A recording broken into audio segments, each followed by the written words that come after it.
What is going on, Panthers Nation? Carolina Dad here, your host of the Two Growls, One Roar podcast. Hey, if you are here, please hit that subscribe button. It is greatly appreciated. Let's jump right in, folks. We are here today to look at the post-draft depth chart for the Carolina Panthers. We're going to go through it. I'm going to give you my initial impressions, what I think may be off compared to what we're going to look at today. But without further ado, let's do it. All right, y'all, we are using ourlads.com. Pretty good resource. I've used them a few times. They've got all the players already added in here, which makes it very easy for me to go through and say, yay, nay, think this should be like this, etc. We're going to jump right in, folks, and take a look at the X wide receiver who they have as Deontay Johnson. I think that checks. Absolutely, he is going to be your X number one wide receiver post-draft, with the addition of Xavier Legette added to the board. We'll look at the starters because I do tend to agree with what's on there now. We will have this competition for the Z spot, and I think you are going to have Xavier Legette battling there, whether it's Jonathan Mingo behind him or Terrace Marshall. I do think those guys are going to be competing for that spot. Adam Thielen is your slot wide receiver. We should see some reps from Emir Smith-Marset. David Moore also in the mix as well. And even Mingo. I think Jonathan Mingo also has the possibility to play slot. Offensive line, same as it ever was. Icky, Damian Lewis, Austin Corbett, Robert Hunt, Taylor Moton. Again, no center picked up via the draft, although you'll see the list of CF24. That means undrafted guys that are projected to sign with the Carolina Panthers. It has not been official. Tommy Tremble, tight end one. I agree with this right now. I do think Tommy Tremble is tight end one. I think Jatavion JT Saunders is going to be competing with Ian Thomas for the second tight end spot on this roster. But for today, I think it's Tommy Tremble's job to lose, although I'm very excited to see JT. Bryce Young, QB1. Yep, hands down, makes sense.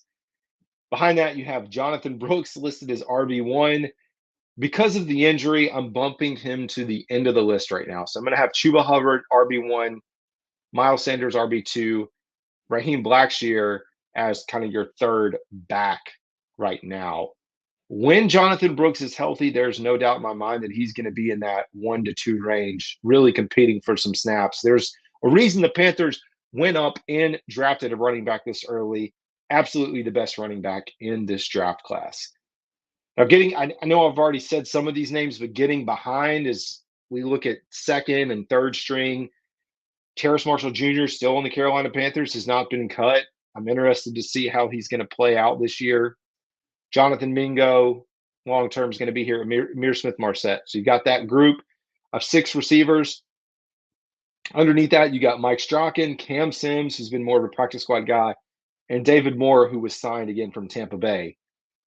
The name to watch is Jalen Coker. Again, assuming he does actually sign with the Carolina Panthers. He is my name and player to watch in training camp, and a lot of folks are thinking that he could be competing to make this 53-man roster once we get there. And you'll see a few other names that are projected to sign with the Panthers.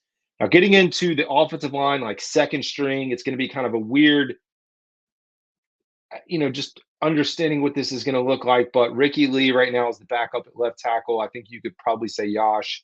Nijman could swing there. Cade Mays over at left guard, at least right now. Brady Christensen has been getting reps at center. That was confirmed. You have Chandler Zavala backing up. Again, his position in college was left guard, so I don't know if he's going to swing over or not. But, second year, he was a 4th-round pick. I do have high expectations for him, and I did talk about Yash. Getting into that, second, really third string, you have J.D. Dorenzo, Il Manning, Nash Jensen, Badara Traore. Quite a few names there. I would expect us to carry 9 to 10 again, and maybe 6 wide receivers. So you can already start doing the math and see that, we're going to have a lot of number crunching. Tight ends, Ian Thomas, Stephen Sullivan, Matthew Jordan, again, Chris Pierce, even further down the line. I'd be looking for us to carry 3. And could Sullivan beat out Ian Thomas? I don't know. We'll see. Quarterback position, you add in Andy Dalton, still your backup. Jake Plummer, undrafted out of Louisville, will be coming in to take a lot of the snaps and helping out as we get into the offseason programs and workout. You have Derek Brown on, not a lot of change. Like looking at this list, no one we drafted is projected to be a starter right now on the defense. You have Derek Brown, Shy Tuttle, Ashawn Robinson, Jadeveon Clowney, Shaq Thompson, Josie Jewell, TJ Wonnum, JC Horn, Xavier Woods, Jordan Fuller, Dane Jackson, Troy Hill.